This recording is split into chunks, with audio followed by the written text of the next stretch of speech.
So hello everyone, welcome to লাবণীরা boutique. এই সুন্দর সরু পাইপিন তোমরা বাড়িতে কিভাবে বানাবে সেটারই ভিডিও আজকে তোমাদের সাথে শেয়ার করব। তোমরা যারা আমার ভিডিও দেখো তারা জানো যে কতটা ফিনিশিংস এর সাথে আমি পাইপিন গুলো বসাই। তো ফিনিশিংস এর সাথে পাইপিন বসানোর জন্য অত্যন্ত জরুরি যে বাড়িতে এরকম ফিনিশিংস এর সাথে পাইপিনটা রেডি করা। বাজারের কেনা পাইপিনে কিন্তু এমন ফিনিশিং আছে না। সবার প্রথমে তোমাদের ব্রোকেটের কাপড় নিতে হবে। ব্রোকেটের কাপড়কে দেখো আমি কর্নার থেকে কেটে নিচ্ছি। তোমরা তোমাদের রিকোয়ারমেন্টস অনুযায়ী কাটবে।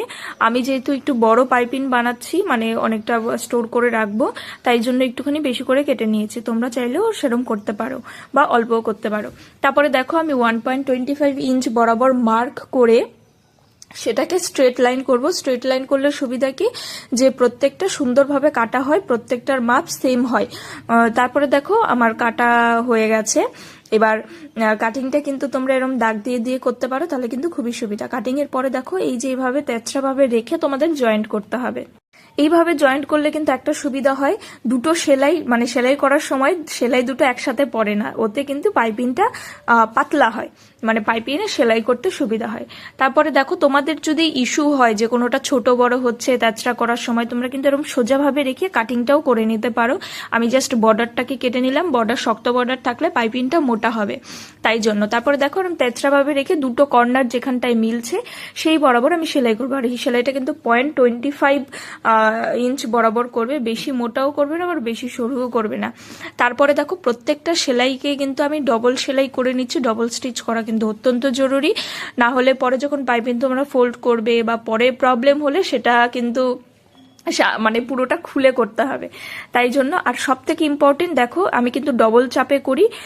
ডবল চাপের দেখো আমি একদম সুইটা একদম ধার বরাবর বা ডান দিক বরাবর রেখেছি। একটুখানি তোমরা কোনো টেস্টার বা কোনো স্ক্রুড্রাইভারের মাধ্যমে চাপটাকে একদম ডান দিক থেকে বাঁ দিকে একটু চাপিয়ে নেবে, তাহলেই দেখবে একদম সুন্দর ডবল চাপের মধ্যে পাইপিং খুব সুন্দরভাবে রেডি হয়ে যাবে। আর পাইপিনে কোনো ক্রিজ থাকবে না, কিচ্ছু থাকবে না। তারপরে জাস্ট কি আমি একদম সরু কটটা ইউজ করি পাইপিন ব্যবহার করার জন্য। তোমরাও চেষ্টা করবে সব থেকে সরুটা ইউজ করার জন্য, তাহলে পাইপিনটা কিন্তু খুব সুন্দর ফিনিশিংস এর সাথে রেডি হয়। তারপরে দেখো এটা জাস্ট সেলাই করে নিতে হবে। সেলাই করার পরেই দেখো কি সুন্দর ফিনিশিংস এর সাথে রেডি হয়ে গেছে অলরেডি। তারপরে জাস্ট পুরোটা আমি সেলাই করে নেবো। আসলে অনেকটা করে রেখেছি একসাথে, যাতে পরে ব্লাউজগুলো বানাতে গেলে আমাকে আবার নতুন করে করতে না হয়, এতে অনেকটা কিন্তু টাইম সেভ হয়। তোমরাও কিন্তু এভাবে বাড়িতে চেষ্টা করতে পারো।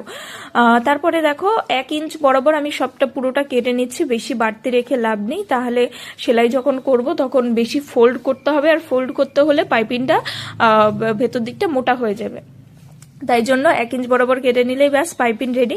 তোমরাও যদি এভাবে বাড়িতে